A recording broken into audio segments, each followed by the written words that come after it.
یہ اس دور کی بات ہے جب فرعون اپنی طاقت اور بادشاہت کے عروج پر تھا۔ اس کی سلطنت میلوں تک پھیلی ہوئی تھی اور اس کے سامنے سر اٹھانے کی کسی میں جرأت نہ تھی۔ بنی اسرائیل غلامی کی زنجیروں میں جکڑے ہوئے تھے اور وہ ان پر ظلم و ستم کے پہاڑ توڑ رہا تھا۔ تکبر نے فرعون کو اس قدر اندھا کر دیا کہ وہ خود کو خدا سمجھنے لگا۔ میں تمہارا خدا ہوں۔ اور یہی اس کی زندگی کی سب سے بڑی بھول بنی۔ پھر اللہ رب العزت نے اس کے غرور کو توڑنے کے لیے اپنے برگزیدہ نبی حضرت موسیٰ علیہ السلام کا انتخاب فرمایا۔ اللہ کے حکم سے حضرت موسیٰ علیہ السلام اپنے بھائی حضرت ہارون علیہ السلام کے ساتھ اس کے عالی شان محل میں داخل ہوئے اور بے خوف ہو کر اللہ کے دین حق کی دعوت پیش کی۔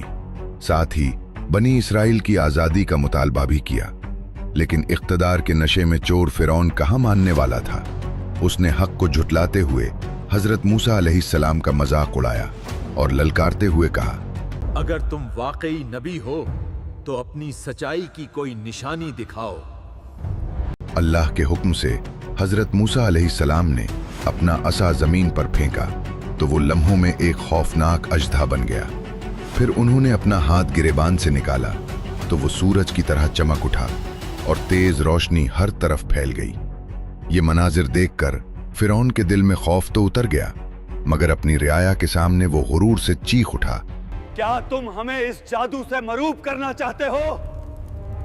حق قبول کرنے کے بجائے اس نے ان معجزات کو جادو قرار دیا اور حضرت موسیٰ علیہ السلام کو ایک بڑے اور کھلے مقابلے کا چیلنج دے دیا۔ اگلے ہی روز فرعون نے اپنی سلطنت کے کونے کونے سے ماہر ترین جادوگروں کو جمع کر لیا اور پورے مصر کو اس عظیم مقابلے کے لیے بلا بھیجا۔ میدان لوگوں سے بھر چکا تھا، شور و غل ہر طرف گونج رہا تھا، جبکہ فرعون اپنے بلند تخت پر بیٹھا اپنی نام نہاد طاقت پر اکڑ رہا تھا۔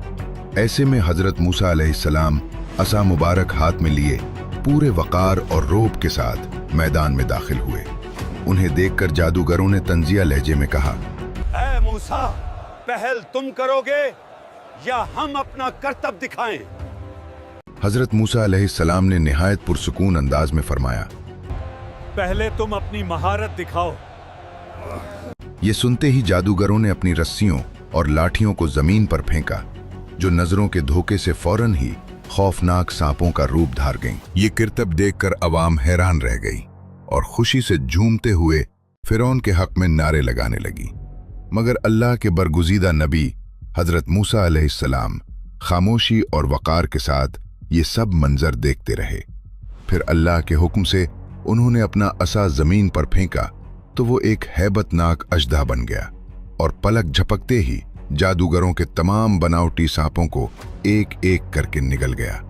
جیسے ہی یہ حقیقت سامنے آئی، وہ جادوگر جو اس فن کے سب سے بڑے ماہر سمجھے جاتے تھے، حقیقت کو فوراً پہچان گئے اور سجدے میں گر کر پکار اٹھے، ہم موسیٰ علیہ السلام اور ہارون علیہ السلام کے رب پر ایمان لاتے ہیں۔ یہ منظر دیکھ کر لوگوں پر بھی کھل گیا کہ یہ کوئی جادو نہیں بلکہ اللہ کی طرف سے ایک واضح نشانی ہے۔ لیکن فرعون اپنی شکست دیکھ کر آگ بگولا ہو گیا اور غصے میں چیخ کر حکم دیا کہ ان جادوگروں کو سخت ترین سزا دی جائے۔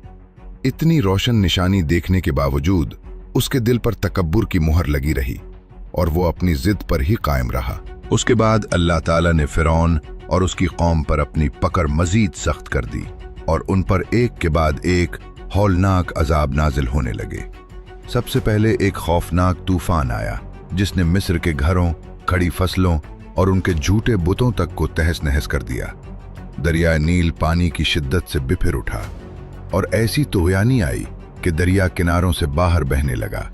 یہ وہی نیل تھا جسے مصری پوجتے تھے اور اپنی زندگی کا سب سے بڑا سہارا سمجھتے تھے، اور آج وہی ان کے لیے عذاب بن چکا تھا۔ جب فرعون نے یہ تباہی دیکھی تو اس کے ہوش اڑ گئے۔ وہ گھبرا کر حضرت موسیٰ علیہ السلام سے منتیں کرنے لگا کہ وہ اپنے رب سے دعا کریں کہ یہ عذاب ٹل جائے۔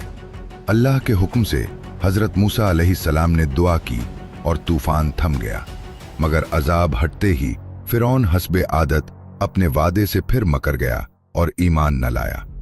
इस बदअहदी पर अल्लाह ने दूसरा अजाब भेजा, टड्डी दिल का एक अजीम लश्कर जो उनकी बाकी मांदा फसलों, दरख्तों और खाने पीने के ज़खायर पर टूट पड़ा।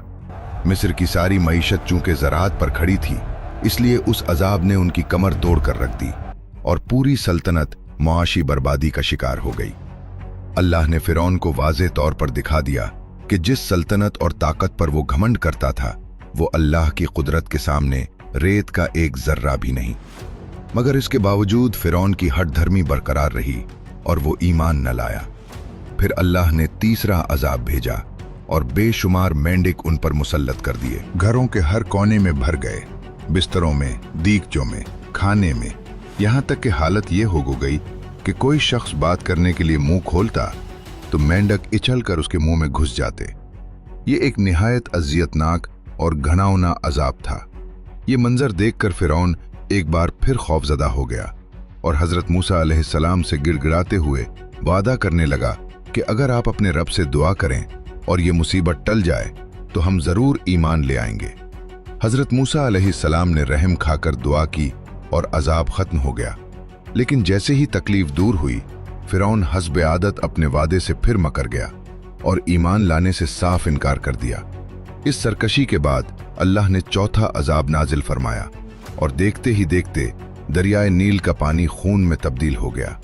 वही दरिया जिसका पानी पीना, इस्तेमाल करना और उस पर जिंदगी गुजारना मिस्र वालों की मजबूरी थी, अब उनके लिए नाकाबिले बर्दाश्त अजाब बन चुका था।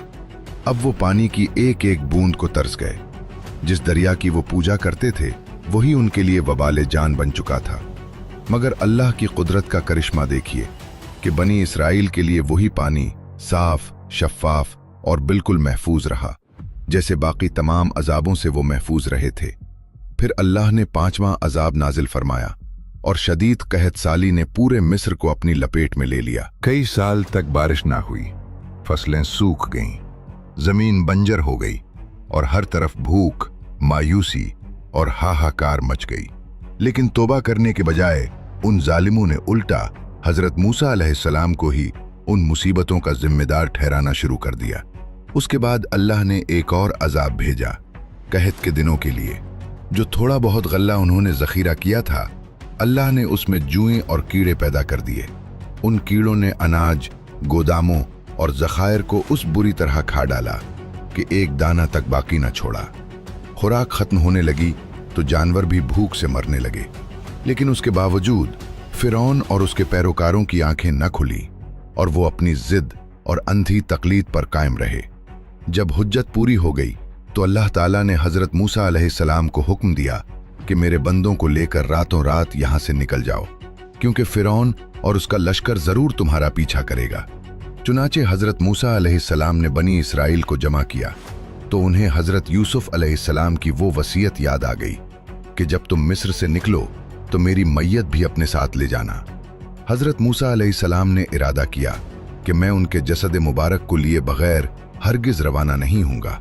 मगर सदियों गुजर जाने के बायस किसी को मालूम ही नहीं था कि आप अलैहिस्सलाम कहाँ मदफून हैं। तब किसी ने बताया कि बनी इसराइल में एक निहायत बूढ़ी औरत है जो उस राज से वाकिफ है। हजरत मूसा अलैहिस्सलाम फौरन उस ज़ईफ औरत के पास पहुंचे और कब्र का पता पूछा तो उसने एक अजीब व गरीब शर्त रख दी। उसने कहा, मैं कब्र उसी वक्त बताऊंगी जब मुझे जन्नत में आपकी रफाकत मिलेगी। ये सुनकर हजरत मूसा अलैहिस्सलाम लम्हा भर के लिए हैरान रह गए और अभी वो सोच ही रहे थे कि उसी लम्हे अल्लाह की तरफ से वही नाजिल हुई कि उस औरत की शर्त कबूल कर ली जाए। चुनाचे वो खातून हजरत मूसा अलैहिस्सलाम को एक कदीम कुएं के पास ले गई और बताया कि हजरत यूसुफ अलैहिस्सलाम का ताबूत यही दफन है। बनी इसराइल ने मिलकर कुएं का तमाम पानी निकाला और जब तह तक पहुंचे तो वहां से ताबूत मुबारक बरामद हुआ। यूं उस अजीम अमानत को अपने साथ लेकर वो मिस्र से रवाना हो गए। जब ये खबर फिरौन तक पहुंची कि हजरत मूसा अलैहिस्सलाम बनी इसराइल को लेकर निकल चुके हैं तो वो गुस्से से बिफिर गया। उसने फौरन एक अजीम लश्कर तैयार किया और पूरी कुव्वत के साथ उनके ताक़ुब में रवाना हो गया। इधर हजरत मूसा अलैहिस्सलाम अपनी कौम को लेकर आगे बढ़ रहे थे कि अचानक उनके सामने ठाठे मारता हुआ समंदर आ गया। और पीछे मौत बनकर उन पर टूट पड़ता फिरौन का अजीम लश्कर। ये मंजर देखकर बनी इसराइल घबरा गए, खौफ से कपकपा उठे और लरसती आवाजों में कहने लगे, ए मूसा, आपने तो हमें फंसवा दिया, अब फिरौन हमें कभी नहीं छोड़ेगा। लेकिन हजरत मूसा अलैहिस्सलाम का अल्लाह पर यकीन पहाड़ की तरह मजबूत और गैर मुतजलजिल था। उन्होंने फरमाया, हरगिज नहीं, मेरा रब मेरे साथ है, वो जरूर कोई रास्ता निकालेगा। इसी लम्हे अल्लाह ने हजरत मूसा अलैहिस्सलाम को हुक्म दिया कि अपना असा समंदर पर मारे। जैसे ही उन्होंने असा मारा, कुदरत का अजीम मोजज़ा जाहिर हुआ। समंदर फटकर 2 हिस्सों में बट गया और पानी दीवारों की तरह सीधा खड़ा हो गया। बनी इसराइल ये मंजर देखकर हैरान रह गए और फौरन उस खुश्क रास्ते से गुजरने लगे। इधर फिरौन ने भी गुरूर में आकर अपनी फौज को समंदर में दाखिल होने का हुक्म दे दिया। उसे ज़म था कि वो भी पार हो जाएगा, लेकिन जैसे ही बनी इसराइल का आखिरी शख्स दूसरी तरफ पहुंचा, समंदर दोबारा अपनी असल हालत में आने लगा। जब फिरौन ने पानी को लहरों की सूरत में अपने ऊपर गिरता देखा तो उसे यकीन हो गया कि मौत सामने खड़ी है। वो घबरा कर चीखने लगा, मैं मूसा के रब पर ईमान लाता हूं। मगर अब बहुत देर हो चुकी थी, तौबा का वक्त खत्म हो चुका था और वो अपने तकब्बुर के साथ समंदर की लहरों में गर्क हो गया। फिरौन, तुम नादानों जैसी बातें कर रहे हो, शिर्क करने वाले तो यकीनन बर्बाद होने वाले हैं। फिरौन के अंजाम के बाद जब बनी इसराइल आगे बढ़े तो उन्होंने हैरानकुन मुतालबा कर दिया और हजरत मूसा अलैहिस्सलाम से कहने लगे, ए मूसा, हमारे लिए भी कोई ऐसा बुत बना दे। उन्होंने कहा, जिसकी हम इबादत कर सकें। ये सुनकर हजरत मूसा अलैहिस्सलाम शदीद रंजीदा हुए और फरमाया, तुम नादानों जैसी बातें कर रहे हो, शिर्क करने वाले तो यकीनन बर्बाद होने वाले हैं। इसके बाद हजरत मूसा अलैहिस्सलाम बनी इसराइल को लेकर यरूशलेम की सिमत बढ़ने लगे, मगर अल्लाह ताला ने हुक्म फरमाया कि पहले कोहे तूर पर आएं ताकि उन्हें तौरात अता की जाए, जो बनी इसराइल के लिए हिदायत का सरचश्मा बनेगी। चुनाचे हजरत मूसा अलैहिस्सलाम अपने भाई हजरत हारून अलैहिस्सलाम को कौम की निगरानी सौंपकर कोहे तूर की तरफ रवाना हुए। जब वो वहां पहुंचे तो तजल्लियात इलाही से पूरा पहाड़ नूर में नहा गया और अल्लाह ताला ने हजरत मूसा अलैहिस्सलाम से कलाम फरमाया। इस हम कलामी की लज्जत ने उनके दिल में दीदार इलाही की शदीद ख्वाहिश पैदा कर दी। उन्होंने अर्ज की, ए मेरे रब, मैं तुझे देखना चाहता हूं। अल्लाह ने फरमाया, ए मूसा, तुम मुझे हरगिज नहीं देख सकते। हाँ, उस पहाड़ की तरफ देखो, अगर ये अपनी जगह कायम रहा तो तुम मुझे देख सकोगे।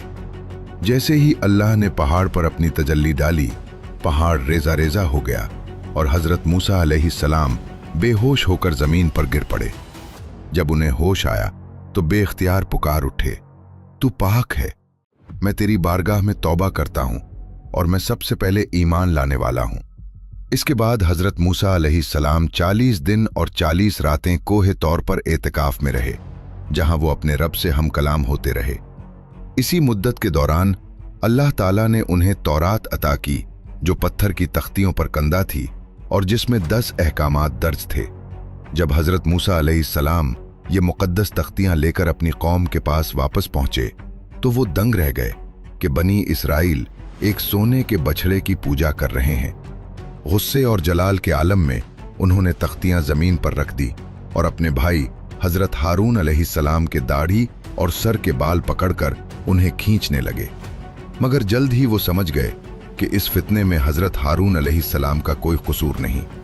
असल में सामरी नामी एक शख्स ने हजरत मूसा अलैहिस्सलाम की गैर मौजूदगी का फायदा उठाया। लोगों से सोना और जेवरात जमा करके एक बछड़े का मुजस्समा बना दिया और धोखे से कहा, यही तुम्हारा और मूसा का खुदा है। उसने बछड़े को इस तरह बनाया कि हवा उसके अंदर से गुजरती तो अजीब आवाज निकलती, जिसे देखकर जाहिल लोग उसे जिंदा समझकर उसकी इबादत करने लगे। हजरत हारून अलैहिस्सलाम ने उन्हें बार बार समझाया, ए मेरी कौम, तुम फितने में डाल दिए गए हो, तुम्हारा रब तो रहमान है, मेरी पैरवी करो। मगर वो हठ धर्मी पर कायम रहे और कहा, जब तक मूसा वापस नहीं आते हम इसी की इबादत करेंगे। हजरत मूसा अलैहिस्सलाम ने वापस आते ही अपनी कौम को शदीद डांटा कि तुमने मेरे बाद इंतहाई बुरा रवैया इख्तियार किया। फिर वो सामरी की तरफ मुतवज्जे हुए और पूछा, ऐ सामरी, तेरा क्या मामला है? तुमने ऐसा क्यों किया? सामरी ने चालाकी से जवाब दिया, मैंने वो चीज देखी जो दूसरों ने नहीं देखी। मैंने फरिश्ते के कदमों की मिट्टी की एक मुट्ठी उठाई और उसे बिछड़े में डाल दिया। ये सुनकर हजरत मूसा अलैहिस्सलाम का गजब भड़क उठा और उन्होंने फरमाया, जा, अब दुनिया की जिंदगी में तेरी यही सजा है कि तू लोगों से कहता फिरेगा मुझे हाथ ना लगाओ, और आखिरत में तेरे लिए वो अजाब है जो कभी टलेगा नहीं। और अब जरा अपने उस झूठे माबूद को देख जिसकी पूजा पर तू जमकर बैठा था। हम उसे जलाकर राख करेंगे और समंदर में बहा देंगे। चुनाचे हजरत मूसा अलैहिस्सलाम ने उस बिछड़े को आग में डालकर जलाया, उसे रेजा रेजा करके राख बना दिया और समंदर की मौजों के हवाले कर दिया। फिर अल्लाह का हुक्म नाजिल हुआ कि अपनी जानें देकर तौबा करो। यूं जुर्म करने वालों को उनके गुनाहों की सजा